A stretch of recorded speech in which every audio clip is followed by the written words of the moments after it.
Яңалыклар вакыты үз ишин башлап җибәрде. Студияда Алсу Нуриева, исәнмесез? Это без развлекательных мероприятий, это без работы учреждений развлекательной инфраструктуры. Татарстанда кем һәм нинди режимда эшләячәк, кемнәр ял итәчәк? С 28 октября 2021 года вступает изменение в федеральный закон. Күчемсез милек рәсмиләштерүнең яңа форматы.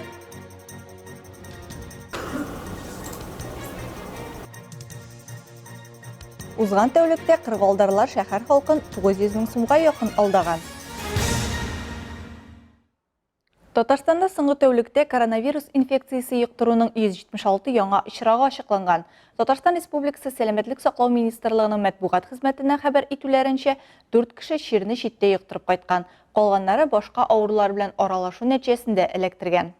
53 кеше хастаханәгә озатылган, 123 кеше өендә дәвалана, диелә ведомство хәбәрендә.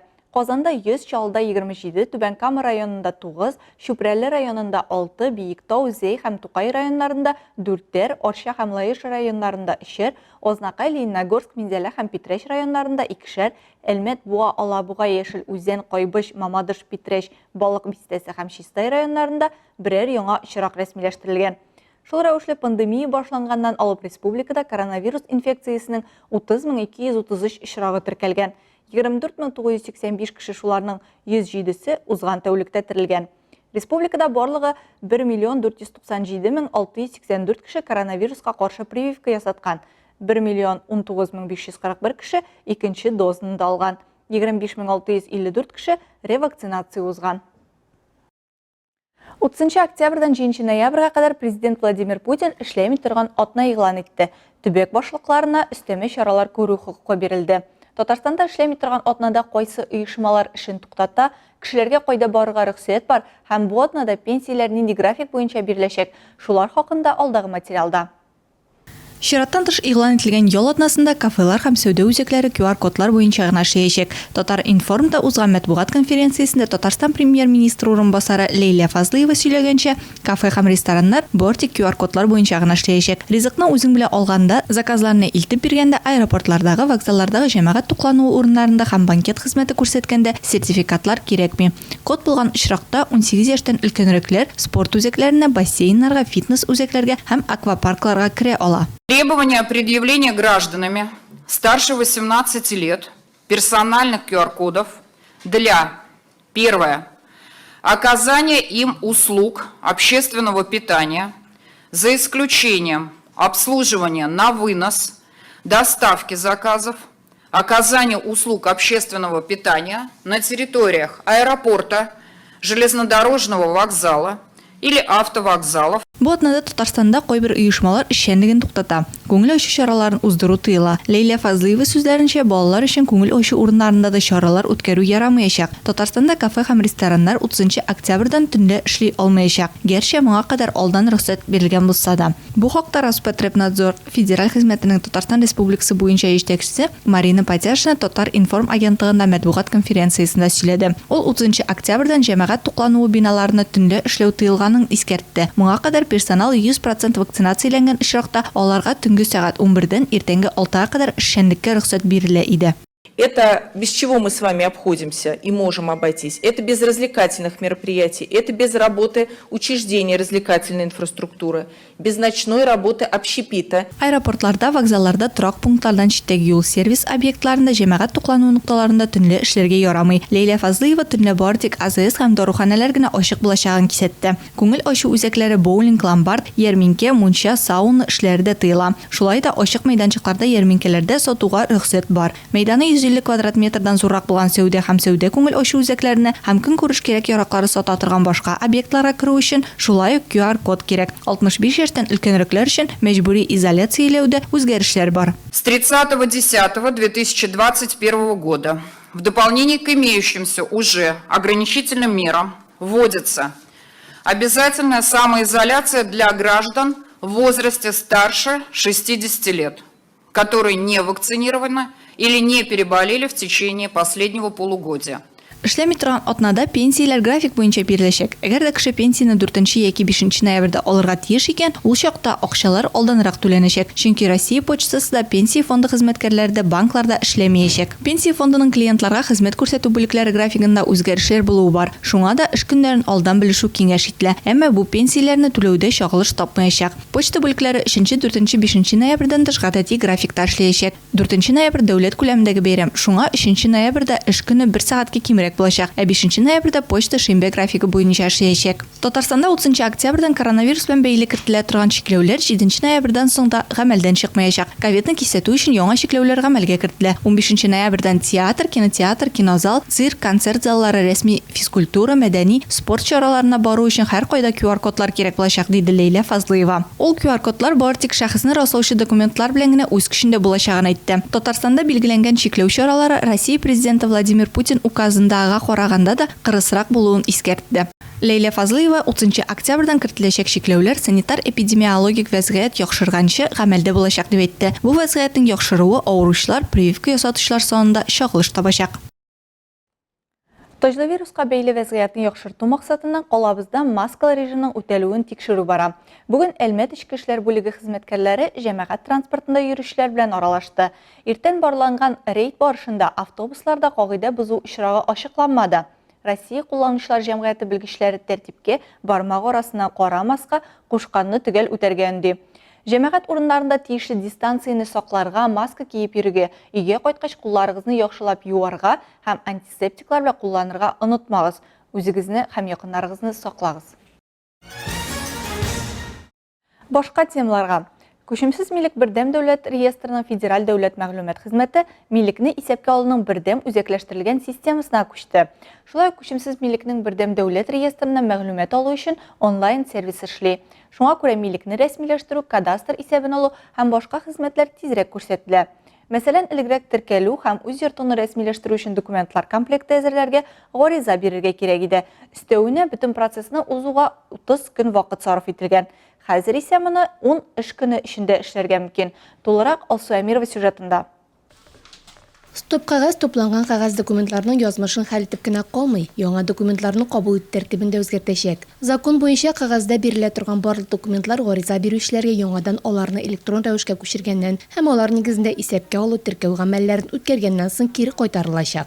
С 28 октября 2021 года вступает изменение в федеральный закон. 28 октябрьдән күчемсез милекне дәүләт теркәүне алу турындагы федераль закон нигезендә реестр эшләрен бары тик электрон формада алып бару дигән үзгәрешләр үз көченә керә. Әлеге үзгәрешләр кагазда саклана торган мәгълүматны минимальләштерүгә һәм цифрлы архив булдырырга юнәлтелгән стоп кагаз проектын тормышка ашырырга мөмкинлек бирәчәк. Проект цифрлы трансформацияның бер өлеше булып тора һәм дәүләт хезмәтләрен күрсәтү тизлеген арттырырга мөмкинлек бирәчәк. Позволяет увеличить скорость оказания государственных услуг.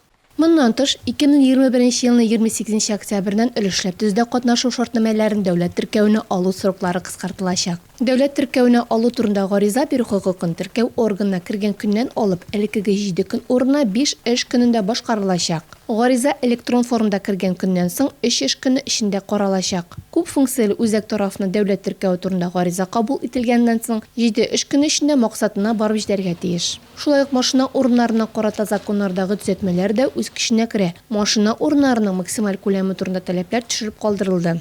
Күчемсез милеккә хокукларны теркәү өчен документларны күп функцияле үзәк яки Росреестр порталы аша гына түгел, нотариуслар аша да тапшырырга мөмкин булачак. Шулай итеп, хәзер дәүләт хезмәтләрен алу күчемсез милекнең урнашу урынына бәйле булмаячак. Әйтик, Питрәштә яшәүче Татарстаннан чыкмыйча гына Ялтада фатир алу хокукын рәсмиләштерә ала. Яңа система шулай хокуклар турындагы өземтәне 3 көн эчендә түгел, ә берничә минут эчендә алырга мөмкинлек бирәчәк. Бердәм системада күчемсез милек турындагы мәгълүматларның сакланышы барлык заманча куркынычсызлык таләпләренә туры китереп тәэмин итеп эшләнгән.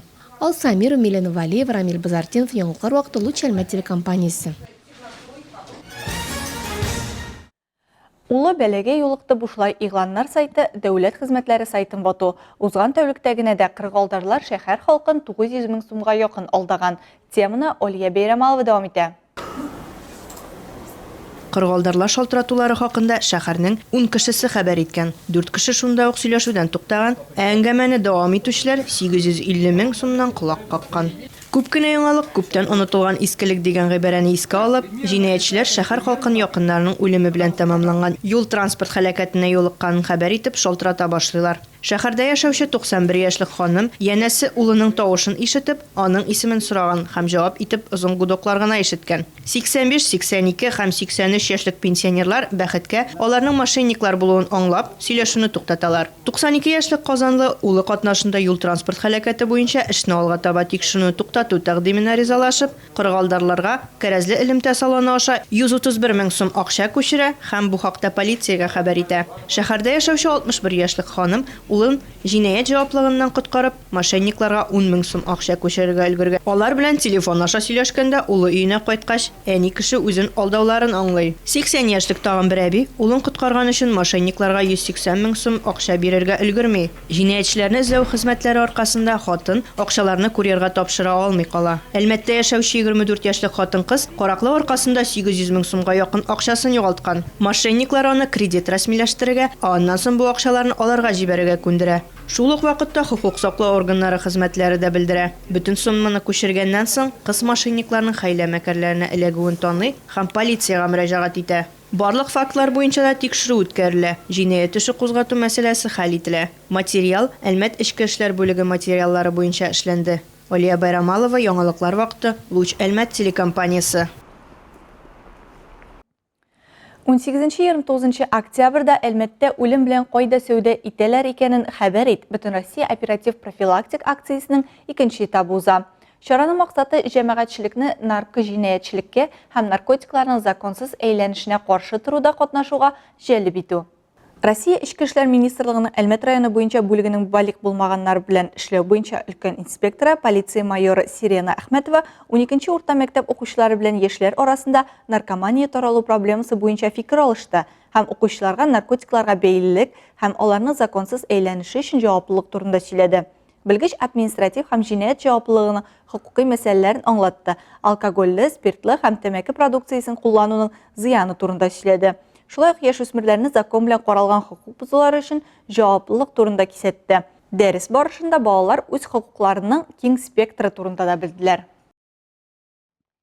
Хәзер кыска вакытлы реклама бүленәчәкбез. Аның артыннан ук безнең эфирда. Индийский павлин. Сейчас они у нас сезон этого линьки идет. Азнакайда гаҗәеп кошлар асрыйлар. Шушлай уеннар уйнап, һәрбер теманы аерым уйлыйбыз да, шуңа уеннар әзерләп, атна сайын балаларның күңелләрен күрергә тырышабыз инде. Игелек паркында күңел ачулар дәвам итә. Реклама тиз узачак. Безнең белән калыгыз. Кыргавыл, Мисыр тавыгы, тауис, күркә, күп санлы тавык һәм үрдәк тукымнары. Берәүләр бу кошларны затлы ит ризыклары итеп күрсә, икенчеләре күңел өчен асрый. Шундый гаҗәеп кошлар асраган гаилә белән Азнакай районында танышып кайттык. Индийский павлин.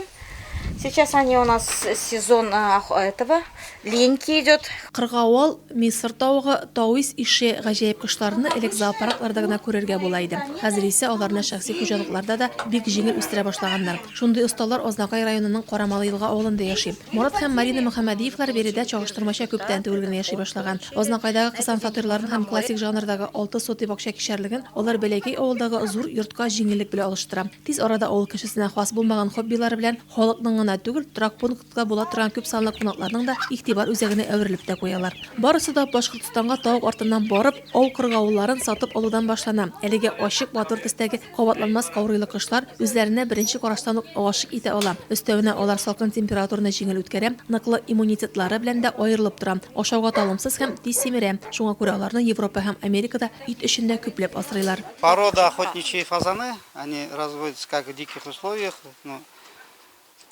Кавказ, Приморье растут. Вот Фазан, обыкновенный фазан охотничий. Ау кыргавыллары токымы күп санлы, ул урманнарда яши торган кош. Бездә Азнакайда аларны урман шартларында аучылык өчен дә үстерү хакында сөйлиләр, тик аның өчен махсус лицензия кирәк. Разводить.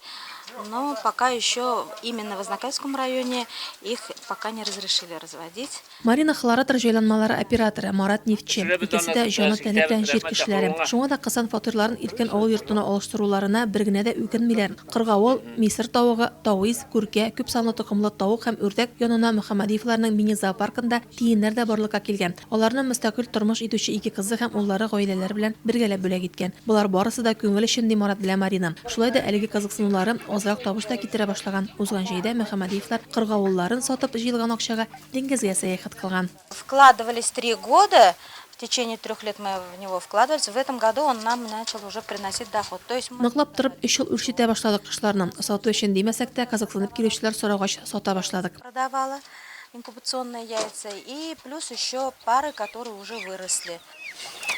Рәдифә Нугманова, Вадим Тарасов, яңалыклар вакыты, Луч Әлмәт телекомпаниясе. Балаларның якты киләчәген кайгыртып, Азнакай районында күп эшләр башкарыла. Шундый күңел ачу урыннарның берсе парк Доброты, игелек паркын булдыруда нефтчеләребезнең дә өлеше бар. Биредә җәй дәвамында күңелле чаралар оештырылып торды. Күңел ачулар бүген дә дәвам итә. Тулырак алдагы сюжетыбызда. Күзләр җитсә күңел сагышлана диләр. Быелгы көздә моның белән килешмибез. Табигать кочагында йөрисе, кояш нурларында иркәләнәсе килә. Алтын көзнең үзәгендә шәһәрдә күз бәйрәмнәре дәвам итә. Шуларның берсе игелек паркында балалар өчен оештырылды. Балаларның көннәре, буш вакытлары файдалы һәм күңелле үтсен өчен мәдәният хезмәткәрләре атнаның һәр пәнҗешәмбе көнендә укучылар өчен кызыклы бер чара үткәрәләр. Безнең инде бу балалар белән мероприятие атна сайын һәр четверг көне сәгать 2-дә шушлай мәктәп балаларын продленкага йөргән балаларны чакырабыз. Шушлай уеннар уйнап, һәрбер теманы аерым уйлыйбыз да, шуңа уеннар әзерләп атна сайын балаларның күңелләрен күрергә тырышабыз инде. Күптән түгел генә шәһәрнең парк Доброты, игелек паркында шәһәр гимназиясе укучылары белән очрашып, алар күңелле ял сәгатьләре бүләк иттеләр. Без Азнакай гимназиясе укучылары Birinci A sınıfı, B sınıfı, V sınıfı bilen игелек паркына экскурсияга килдек. Безгә монда төрле күңелле уеннар уйнаттылар. Балаларга монда бик ошады.